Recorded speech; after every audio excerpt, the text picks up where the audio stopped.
Charles Michel enchaîne les commissions, mais une priorité domine l'agenda fédéral.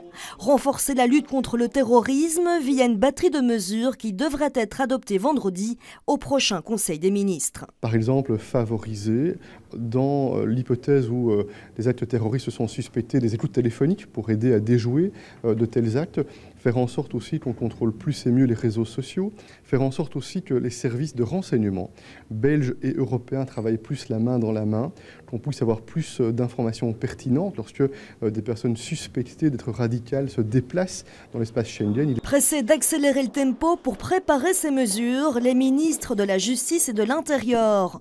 Un autre accord se dessine sur une demande NVA, autoriser la présence de militaires dans les rues en renfort de la police en cas d'alerte terroriste élevée, de niveau 3 ou 4, le degré d'alerte maximale. Les militaires qui sont vraiment formés pour faire cette tâche-là, on le fait à Kaboul, l'aéroport de Kaboul. Donc pourquoi pas le faire ici dans les quartiers des Juifs ou la synagogue ou je ne sais pas, des endroits vraiment sensibles.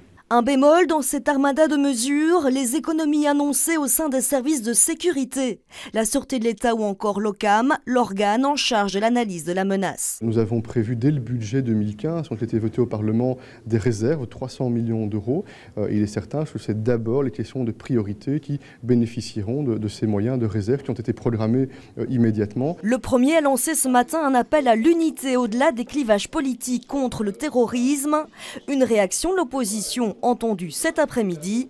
Oui à l'objectif, mais attention à ne pas brader nos libertés fondamentales sous le coup de l'émotion, comme le souhaitent les terroristes.